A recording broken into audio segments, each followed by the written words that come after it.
Aujourd'hui dans le price, du Bitcoin price. Après une grosse phase FOMO sur plusieurs mois, avec du only up presque trop facile, est-ce que l'on s'approche enfin de la première vraie phase punitive? Tout nous dit qu'on va péter les 100 000 $, du moins c'est ce qu'on entend de plus en plus. Il y a des chiffres pourtant qui nous disent que le marché en l'état actuel n'est pas très sain. On va également parler du XRP, jusqu'à où peut-il monter ou jusqu'à où pouvait-il monter? Résumons tout ça.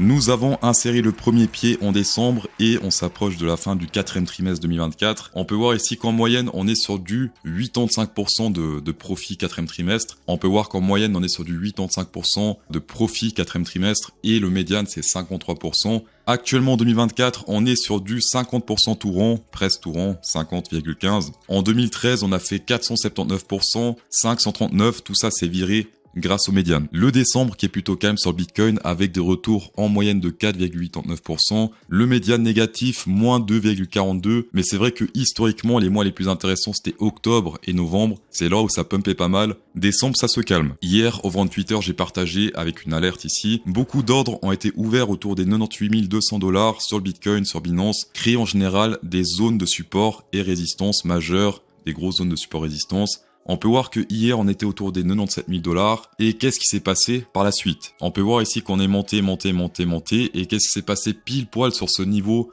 d'open interest majeur? Eh bien, on s'est fait rejeter de manière majeure. Ne jamais sous-estimer l'open interest, c'est très important. Et attention également à ne pas confondre ce graphique avec les maps de liquidation. Si on prend uniquement les open interest majeurs de 126 millions et plus, on peut voir que pour l'instant, on s'approche d'un support autour des 94 684 $. Et si on pète ces deux zones à la baisse, eh bien, on pourra très facilement aller ici jusqu'au prochain support autour des 92 900, on arrondit 93 000 $. Donc ça également, pour les scalpers, ça peut être très intéressant. Si vous appréciez ce genre de données, malgré le fait que j'ai le nez bouché parce que je me suis une fois plus baladé à poil dehors dans le sauna, insérez un pouce bleu, ça fait extrêmement plaisir. Autre data très intéressante que vous voyez sur la chaîne CryptoSauce, et uniquement sur la chaîne CryptoSauce, c'est le bid-ask ratio. Spot, cette fois, on est sur du 0 à 2% et 0 à 5%. Souvent, quand c'est positif niveau hotspot, c'est-à-dire qu'il y a plus d'acheteurs potentiels que de vendeurs potentiels, ça marche bien en 5%. En 2%, c'est bien pour les scalpers. Et on peut voir que pour l'instant, on est encore énormément dans le rouge, ce qui signifie que cette correction pourrait continuer jusqu'à ce qu'on ait du truc un peu gris comme ça sur le graphique, ce qui n'est pour l'instant malheureusement pas encore le cas. Par contre, pour les scalpers, quand on peut le shaker là, on a une petite bosse qui est en train de se former. J'ai zoomé en 15 minutes. On peut voir que ici, par exemple, c'était intéressant. Ici également. Ici, c'était vraiment très court terme. Et je répète, c'est vraiment du scalping. Bien sûr, si vous appréciez les données comme ça, il faut s'abonner à CryptoSauce. Parce que sur les autres chaînes, que vous êtes abonné, vous voyez des trucs comme ça. There is an inverted triangle here, and there's a big resistance, and here you have to long because there's breakout. Je m'excuse un peu si l'imitation a été dérangeante.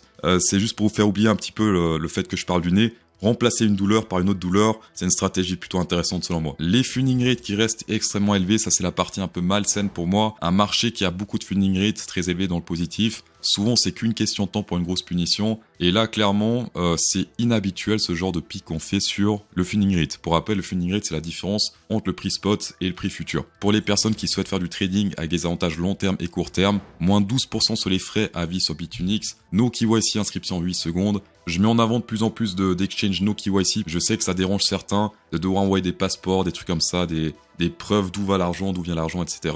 Je comprends totalement. C'est pour ça que je mets de plus en plus en avant les exchanges no KYC qui demandent pas d'infos confidentielles comme par exemple Bitunix, Bluefin ou encore ZoomX. Sur Binance Future, ce gros mur d'ordre de vente a fait son effet puisque pour l'instant c'est la 3e fois qu'on se fait rejeter à la baisse. Une fois dans cette zone-là, avec 88 millions, 109 millions d'ordres de vente même ici, on est sur moins d'ordres dans cette zone. Mais on se fait une fois plus rejeter à la baisse, peut-être dû aux funding rates qui sont juste en train d'exploser totalement. Et le prochain mur d'achat majeur, c'est autour des 90 000 $. Alors attention, on dirait un petit peu du spoofing, vu que tous ces ordres-là sont apparus exactement au même endroit. Donc ça pourrait être des ordres qui risquent de partir exactement au même endroit. Le spoofing, pour ceux qui savent pas, c'est des ordres qui sont là pour manipuler le prix et non pas pour être remplis. Bien sûr, ici on a le grid qui est toujours totalement excessif, donc ça également c'est un signal d'alerte. Mais on a également les ETF inflow qui sont assez élevés là, donc on est en train de surperformer tout l'historique des ETF. Chose très intéressante qui a très bien fonctionné dans le passé, c'est acheter quand il y a beaucoup d'outflow, comme dans ces zones-là. On en a eu ici, c'était le 26 et le 25 novembre.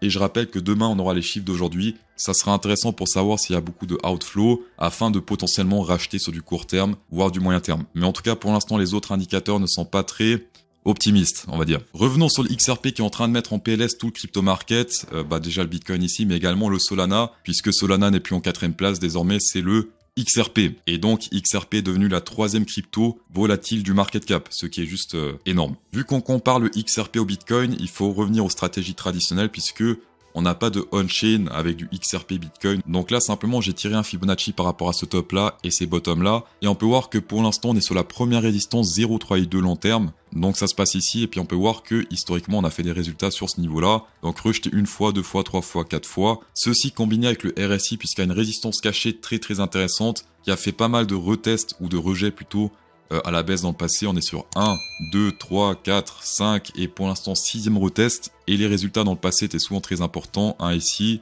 un également là, et il y avait un, c'était ici, mais là c'était un support, et ensuite on a fait un gros pump to the moon. Selon moi, le XRP risque de se retourner face au Bitcoin sur un de ces niveaux-là. Le 0,382 est plutôt probable puisqu'on a ça, on a également le RSI. Ensuite, on a également pas mal de volume dans cette zone. Ensuite, il y a plus grand-chose jusqu'à environ la zone danger, la zone du hasard 0,618. Ça se passe dans cette zone, et en pourcentage, ça ferait par rapport au prix actuel face au Bitcoin, une fois plus, et pas face au dollar, presque un 200%. Pour les personnes qui souhaitent trader ça et recevoir des profits en USDT, non pas en Bitcoin ou en XRP, ce qu'il faut faire, c'est shorter le XRP et longer le Bitcoin avec le même montant d'argent. Et pour cibler la zone danger, il faut faire un long XRP short Bitcoin. Mais attention, on est sur du 143% et le maximum c'est un 100% puisque au-delà de 100%, vous êtes liquidé avec une des deux positions puisqu'il y a le short perdant qui se fait liquider. D'ailleurs, je recommande de mettre un stop loss à 95% et non pas à 100% parce que je rappelle que les frais de liquidation sont plus élevés que les frais de stop loss ou bien de take profits. Niveau calendrier, c'est plutôt calme. Niveau calendrier de l'avant, on a Jérôme Powell qui va parler mercredi, mais vu qu'il fait pas de taux d'intérêt, enfin, je suis désolé Jérôme, mais on s'en fout un peu. Vendredi, c'est le truc le plus intéressant selon moi, le taux de chômage de novembre. Donc ça, c'est le seul truc selon moi qui risque d'impacter un petit peu le prix, mais sinon, pas grand chose. Dans tous les cas, merci d'avoir checké cette vidéo, c'est toujours un plaisir. Excusez pour le nez bouché, ça va se corriger j'espère d'ici 4 jours. Insérez un pouce bleu pour incrémenter encore plus le plaisir de CryptoSauce et bonne soirée.